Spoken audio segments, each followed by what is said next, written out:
Welcome to the Bookshop at the End of the Internet. This podcast is dedicated to helping book lovers discover new authors. Like all the best bookshops, this podcast is filled with all kinds of books and all kinds of authors. So tune in, browse around, find a new author, and discover a new favorite book at the Bookshop at the End of the Internet. I'm Stacey Horan, author, book lover, and host of the Bookshop at the End of the Internet. This is episode number 254. For more information about this or any of our episodes, go to my website, staceyhoran.com. If you enjoy the podcast, leave us a review, like us on social media, and share us with your friends, family, and fellow readers.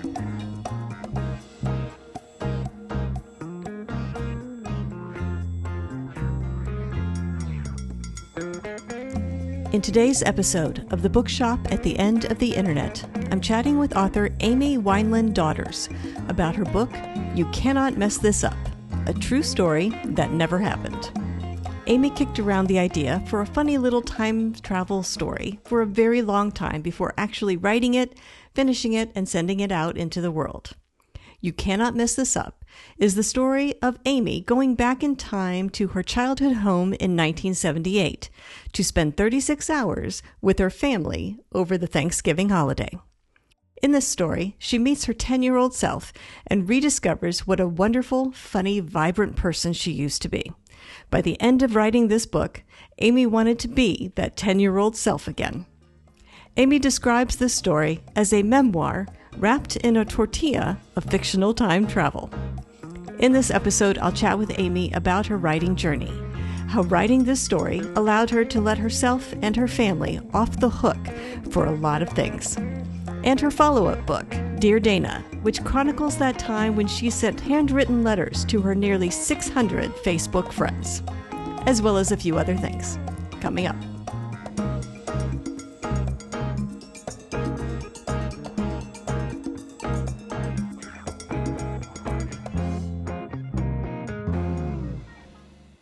Amy Weinland Daughters, thank you very much for joining me today on the podcast. Thank you, Stacey. I'm excited to be here. I thought what we could do today is talk about your book, You Cannot Mess This Up, a true story that never happened. If you don't mind, tell us a little bit about this book and what inspired you to write it. Right, Stacey. Well, this book was an idea that I had kicked around in my head for a long time. And when I really got some traction with my writing, I was a sports writer. I wrote about college football, was really my first real gig. I had an editor who I got on a phone call with, and he was like, you're one of our top writers. I remember thinking, I'm not saying that to blow smoke up my own rear end, but I was like, wait a second, maybe I'm actually because I wasn't trained to be a writer. Maybe this is something I can do. So I was like, I'm going to try to write the book idea that I wanted to write, but I just needed that confidence, that little push over the edge. And he's really the guy, and he doesn't know that, who pushed this whole project into being. Because I had thought forever what I want to do, because I love nostalgia, and I love everything that's, beforehand, I would go back into the past rather than go in the future. I love the Sears catalog. I have a metal detector. I'm obsessed with that kind of thing. eBay. I was like, here's what I'm going to do. I'm going to write myself back to my own childhood in 1978. And it's going to be this hilarious time travel book. I'm going to travel back. I'm going to I have to go. I'm going to get made. I'm going to be a distant cousin, and I'm going to have a time travel guide and says, you've got to go into your childhood home for 36 hours. And they don't know who you are, but your parents are the same age as you. Your brother and sister are there, and you have to deal with your 10-year-old self, who should probably be on ADHD medicine. And so I was like, this is going to be hilarious. We're all going to be wearing Sears catalog coordinates. There's going to be a lot of smoking, no hand sanitizer. And I just obsessed with the research for this. But then I realized when I holed up in a hotel room with all the family videos and the pictures and tried to mentally get myself there, I was like, wait a second. I am going to have to remember these memories I remembered as an adult. I'm going to see my parents as contemporaries, and I'm going to realize my younger self remembered everything wrong, not because she was flawed, but because she was 10 years old. And so this book turned into my funny little time travel book, turned into a catharsis for me. And for, I think for a lot of readers, and I say that just on the feedback I've gotten, but it turned into this catharsis, this relatable story about what would you do if you were faced with your 10-year-old self, and your parents and your siblings, and no matter what time period you grew up. Well, let's talk about your 10-year-old self. Let's talk about your main character, because I'm curious. One, is she really you? And were there moments, if she was, if there were there moments where you were tempted to fictionalize her, to make her different or better or stretch her so that she could do something you wanted her to do? How was that? How did you meet maybe that temptation? Well, that's a great question. And, I've never been asked that question. So it's fascinating. But, the book really is a memoir wrapped in a tortilla of nonfiction because it's time travel. So it's like the perfect point where you get to, I made up a lot of dialogue, but a lot of the stuff in the book is real. But it gave me I had a lot of leeway since it wasn't a nonfiction book. But that's such a great question. I made little Amy, who is myself, as authentic as I could, because I never thought about, and I'm sure some of it's fictionalized because I could not remember myself 100%, but I did it based on my perception of myself. And one of the biggest takeaways from doing that was I went from, at the beginning of writing the story, like I was cringing at her. When I first met her, the first half of the book, I was like, oh my God, this girl's got to get herself under control, because little Amy was not afraid to be herself. And then I realized, oh my God, I've lived so much of that away. And I finished the book and I was like, oh my God, I want to be her. And I want to spend the rest of my life kind of honoring her. And I think that was part of the emotional healing that I had like I was not trying to manufacture at all, like 1,000% no. Well, what about your family? So how true to life were the family members you wrote into the book? Right. My family members were based on my perception of them. So Mm. I would say that was the real them. Now they could say and have said, and this has been a delightful, for the most part, journey for the people in the book. And they were like, just do what you want to do. My dad primarily said, don't ask us permission, just do it. But that's another learning lesson, is those characters are written, those are my perceptions of those people, and my perceptions of those people in today's time, and my perception of those people in 1978. So basically, as someone, and this is the way it works in history, the person writing has all the power. And that's what I have. And I really struggle because it was a delicate balance. You don't want to hurt anybody's feelings, as in a memoir. It's a delicate balance. Right, right. So what was your family's reaction then after they read it? And were there disagreements about, say, the way somebody would have acted, or what somebody would have said, or how they felt they really were as compared to how you felt they were? Right. And I would have to answer that question in two parts, because my brother and sister, and it helps that the book is funny. It's humorous. So that takes a lot away. My brother and sister thought it was the greatest thing they'd ever read, because it took all these little memories, like us doing the gong show upstairs with the tambourines. All the stuff we did, they thought it was, hilarious. And they thought it was just such a tribute to our childhood. But even they were like, I was always the one who remembered everything in my mind the best. So I had all those little specific memories. And I think that's why I was probably a writer all along, whether I knew it or not. So they were like, oh, Amy and her memories, but it was never, nothing nefarious, nothing where they felt offended. At least they didn't tell me that. But then my parents, it wasn't different, but my mom and I had a difficult relationship. So that was more complicated, but she showed nothing but grace.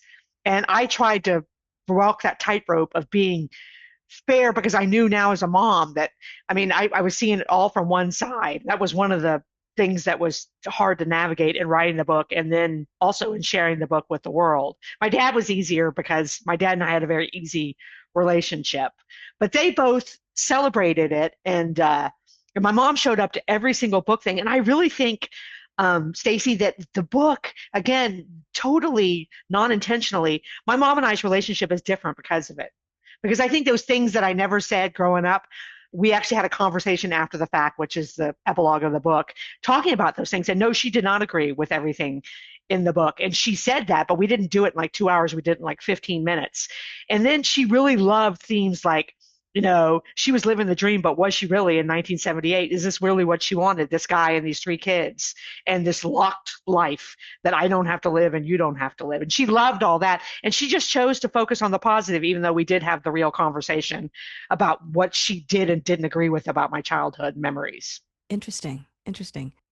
Let's talk a little bit more about your takeaways from the book and how it changed you. Because you mentioned you really liked your 10-year-old self and realized that you had lost some of her joie de vivre, let's say. Right. I like that. She had lots of joie de vivre. Yeah. So how do you feel that it changed you?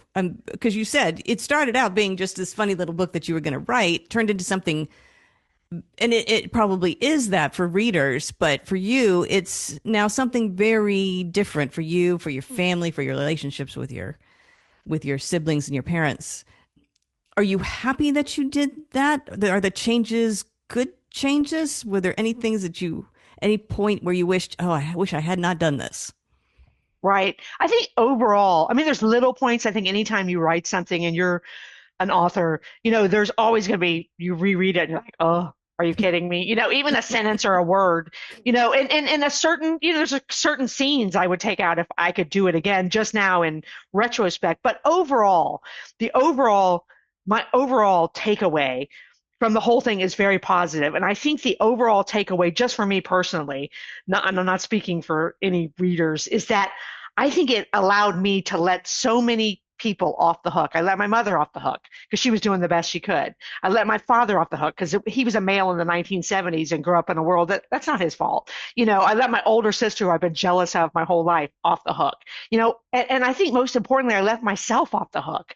I was like, she just did the best she could, and like I said, now I want to, I think about her sometimes as a separate person. And I think that's what people like about the book, was I think they got that a little piece of that for themselves, and so I'm very proud of that. But I think the overwhelmingly takeaway for me is I let everyone off the hook, and I hope my kids will let me off the hook, and my husband, 100%. Yeah, yeah. Do you think this is an exercise that people should do? This idea of revisiting themselves at a certain point in life, maybe at a certain point where they felt a particular challenge or whatever. For you, it seems to have had a positive effect on you going forward. So is it something you'd recommend? Maybe writing about it, even if they wrote about it fictionally, made up the characters, but put them in the same situation?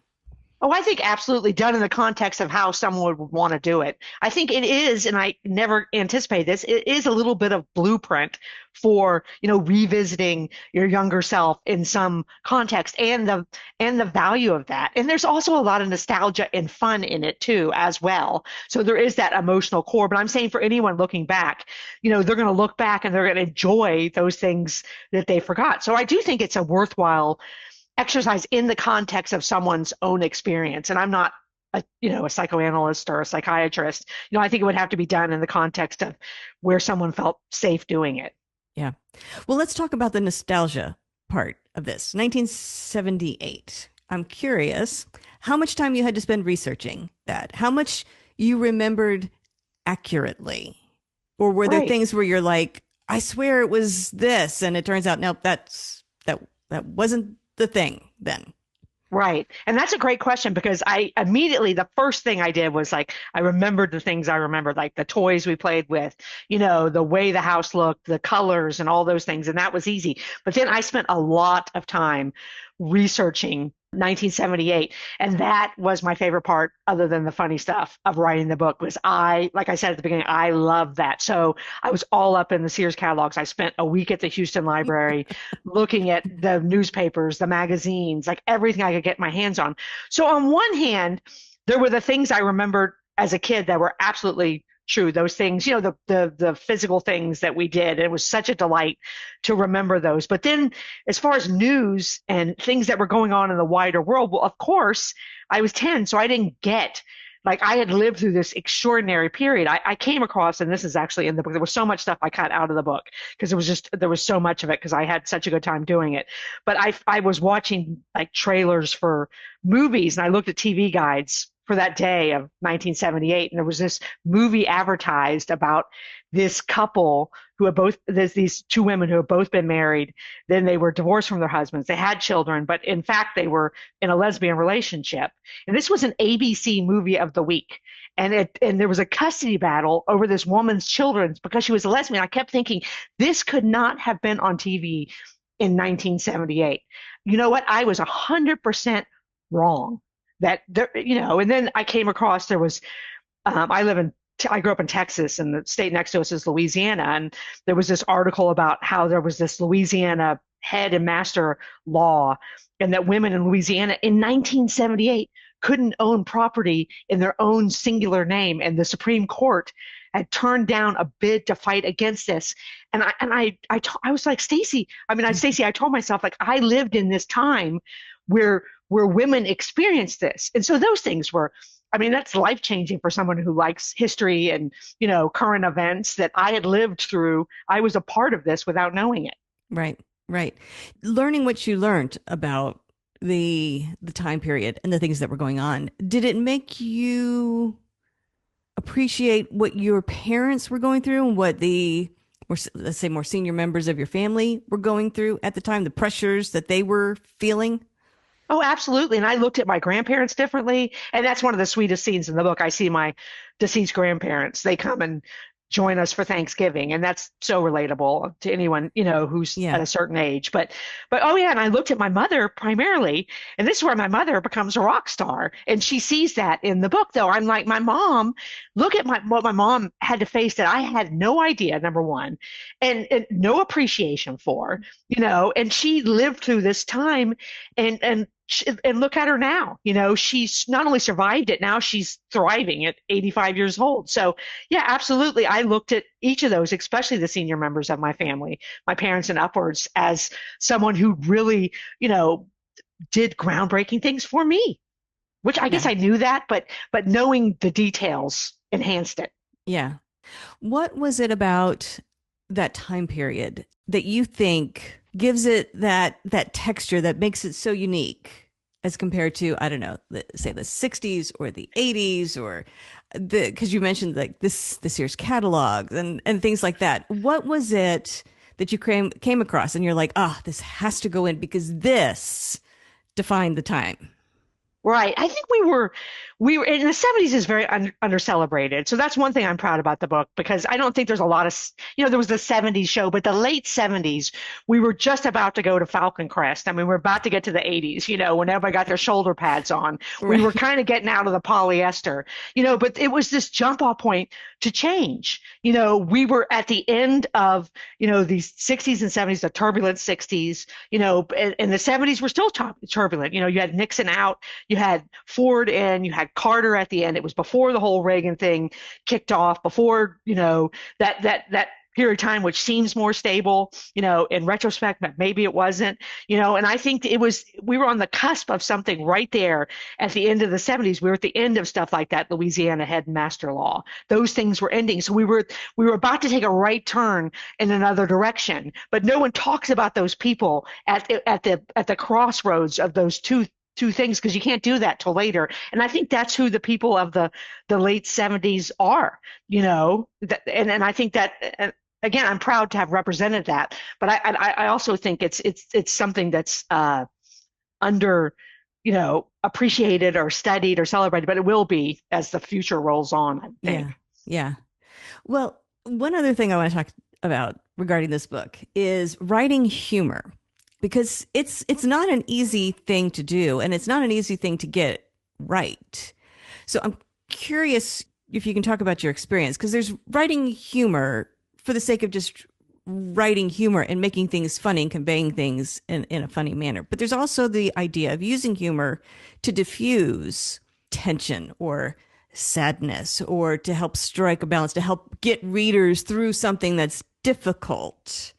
So, do you approach those kind of two ideas of humor differently, or do you just tackle it in your own special way?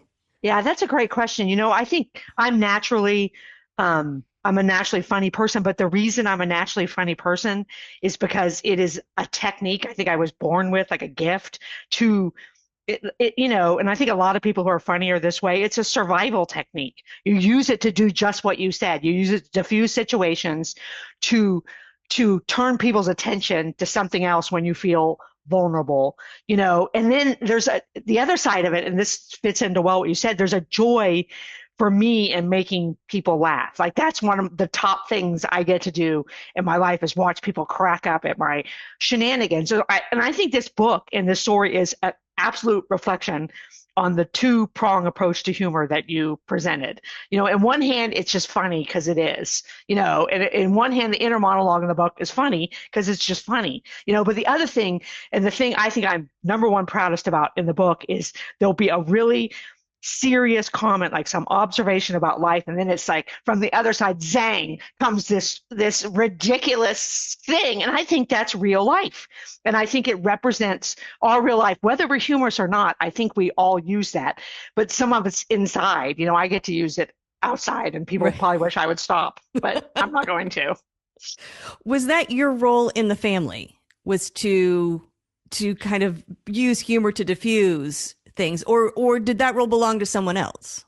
No, I think that was me, but I think Yeah. the way it began was I was just the bizarre kid who was doing her own thing. Like I don't even know what she was doing, but I think she was funny, and I think everybody thought she was funny, and I don't think I really appreciated that till I wrote the book. I think everybody thought she was, entertaining, and but she was just bizarre, and she was herself, and I think that she was funny, and and I've never even said this or thought this before, but I love how my adult humor weaves into her bizarreness in the story. And I never really thought about that. It's like two layers of us, you know, going at it at the same time. And what a absolute profoundly, exceptionally moving thing for me. Yeah. Did you find yourself like approaching these situations that you were going to write about?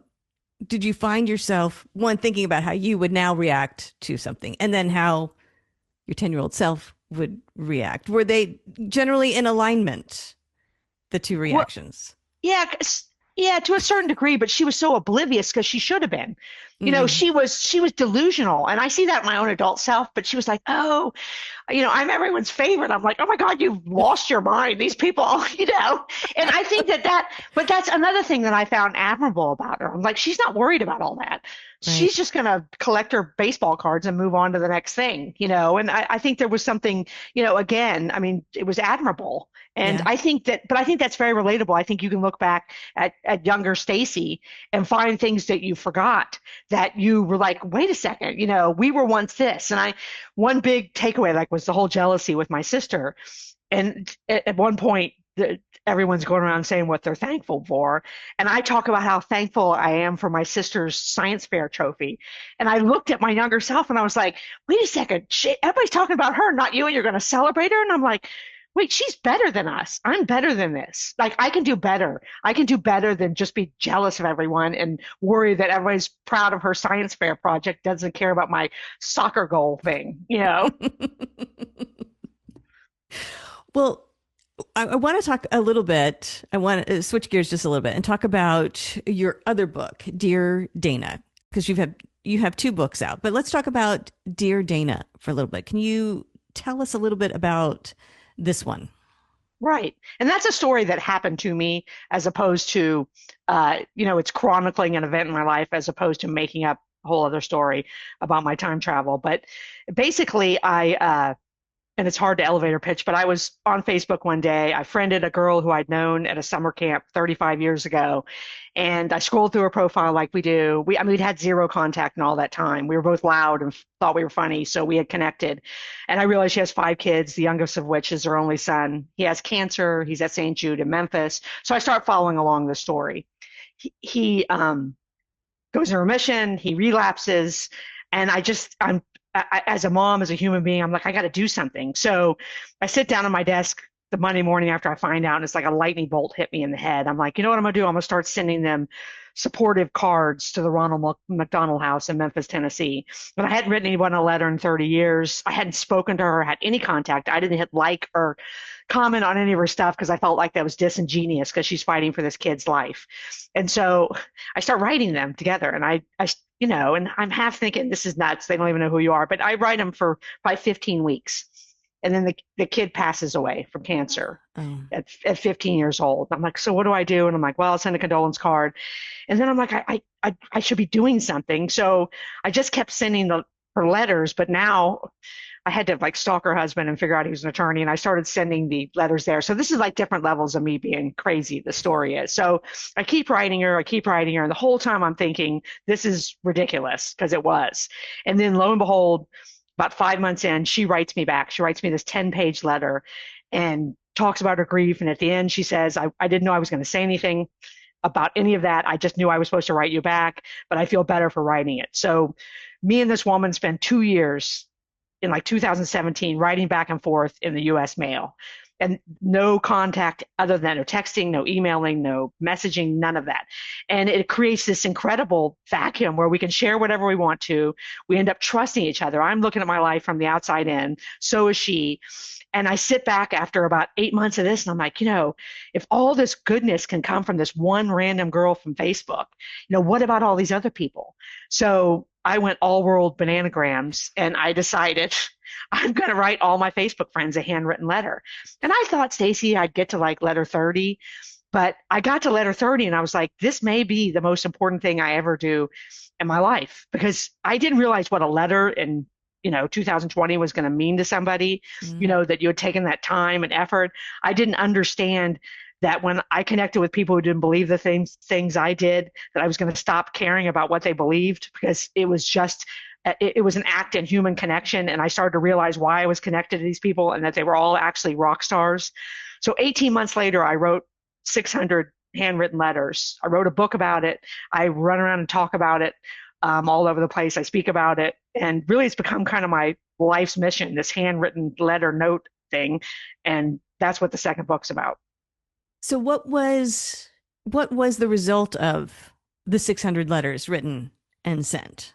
Well, the result was it just blew up my life, because I realized I had so many takeaways, and I didn't do any of that thinking I was going to write a book about it. I just knew once I had the experience, there was so much hope in it. There was so much hope in human connection, and especially in the divisive culture we live in, that I wanted to share that when one person reaches out to another in a very intentional way, like a letter or a handwritten note, and the other person responds in kind, that it doesn't matter anymore. It still matters how you voted, but it doesn't matter in light of the connection, that we can be connected to people and we can care about them, and even love them regardless of how we stand on any issue. And that was the lesson over and over again, that and the tactile power of a handwritten note. People have this magical moment of a mailbox. Like let's say we went to high school together, you and I, and you sent me like a nice note with like 6 lines in it and just said you were thinking about me and you remembered me from the lunchroom and thanked me for something I did when your grandmother died. Well, first of all, I'm going to get to my mailbox and I'm going to hold that in my hand, and I'm going to immediately understand. And I experienced this hundreds of times. Stacy had to sit down. She had to find a pen. Where's the paper? Oh my God, she needs an envelope. Where are the stamps? Wait, she doesn't have my address. Then she had to drive across town and stick it in a mailbox. So I'm going to hold this in my hand, me of social media, me of the instantaneous communication world. And I'm going to be like, holy Toledo, this is how much I matter to another human being. And over again, people were like, oh my God, that letter made my life. And the number one response I got was, I'm going to save your letter in a special place for the rest of my life. Wow. And I realized that we all have this. You don't have to be a writer, and you don't have to write a letter. It can be 4 lines. We all have this tool in our little human toolkits, and it literally has the power to change what we're experiencing as a culture. Yeah. Yeah. So the response you got back, I assume, was positive, but I imagine it was like across the board too. People writing back humorous things, people writing back very heartfelt things. Did it keep up? Did you find that they were then reaching out? I mean, and I assume it has also changed the way you relate to people going forward. Oh, absolutely. Because, and this sounds very obvious, but, people wrote me things that were not, you couldn't see the depth of their lives on Facebook. That's obvious, but it was mind blowing when you experience that 600 times. And people felt so touched by the letters that they felt, like you said, some of the responses were humorous. Some of the responses were like a letter you would have gotten in high school, like 6 pages in 4 different colors about your update. They updating you on their life, Uh-huh. delightful. And then some people felt so seen and heard and valued that they shared very personal things with me, and because they needed that, it was like an anchor. They wanted to hang on to something. And I walked away feeling a little bit guilty because you can't keep 600 doors open like that. You just can't. The act of the letter still mattered, but it absolutely changes the way I look at everybody, because I realize everyone is a rock star. Right. Everyone has a story that is real as mine. Everyone has an experiences that are as real as mine, and as wonderful and jubilant and horrible and like all screwed up as my life feels like, so does theirs. So looking around the room, I look at everyone differently now, and I feel like those relationships, because the whole time I'm like everybody else thinking I'm going to get off Facebook after this. I can't, because I'm connected to these people for a real reason. And Facebook is nothing more than a jump off point to real relationship. Yeah, that's a good point. That's a very good point. Something to keep in mind. Right. Yeah. So you've got these books, and they're both of them are about you. They're very personal. Is that a theme that you're going to continue? And I assume maybe you have more books in you, more books that you would like to write. Are they of the same ilk? I mean, are they going to be about you in some way, shape, or form, or do you have ideas for books in other genres or other audiences, or Yeah, and I what's? think my next book won't be as personal. Hmm, I think that I don't know what's left to reveal. I mean, like everyone who writes, including you, like whatever I'm working on something now, whatever that character is going to have me in it, right. but it's not going to be directly me. It's not going to be, that's me. It's going to be someone else. What I'm working on is a humorous historical fiction book. So that's what I'd like to write next, where I'd like to include the humor, and probably, and what I've realized is I think what I'm not what I'm good at, but I think what I feel like I'm meant to write is like humor with with some kind of weight to it, something where there's something to think about or be learned with a humorous twist to it. Mm. But, and I think that reflects again back to my personality. So I think that's probably the best way forward for me based on what I've learned about myself as a writer up to this point. Interesting. Okay. Well, sounds good. Well, Amy, I want to thank you very much for joining me today on the podcast. And I want to wish you luck with You Cannot Mess This Up and Dear Dana and Works in Progress. We will keep our fingers crossed for those going forward. So, congratulations on everything you've accomplished so far. Actually, I want to ask, I'm sorry. I want to ask if people want to learn more about you and the books and things that you have going on, where can they go to find you? Right. The best place is my website, which is amydaughters.com. But that has the books, the speaking, all the story, anything you might want to know. Plus, links to contact me, plus my physical mailing address, because I'm a proponent of, again, the U.S. Postal Service. Write you a letter. Yes. Right. I'll write you Okay. back. Well, and if people want to purchase a copy of either book, You Cannot Mess This Up or Dear Dana, where can they go to buy it? Right. It's available, both are available wherever fine books are sold. But I like the bookshop.org app, because that, if you don't have a local bookstore, I mean, the best thing would be to go in your local bookstore and ask for it, and then they'll order it for you. But, bookshop.org, if you go on there, it supports independent bookstores. You may pay $1 more than Amazon, which they're available there too, which is great. But that's such a great thing to support, because the dying bookstore gets supported by the bookshop people. Right, right. Yes, very true. Well, congratulations, Amy, on everything you've accomplished so far. And I want to wish you the best of luck with the rest of your writing journey. Thank you. It's been a real delight. I've loved your questions, and it's an honor to be on this podcast, because I know it's long running, and you've talked to a lot of authors. So I really do feel privileged to be able to talk to you, Stacy. Thank you. The Bookshop at the End of the Internet is a podcast dedicated to helping book lovers discover new authors. Like any good bookshop, this podcast features a wide variety of books by the equally varied and interesting authors who felt compelled to write them. This podcast gives you a chance to meet these wonderful writers and discover your next must-read book. Listen to the authors describe their books and tell you their stories in their own words.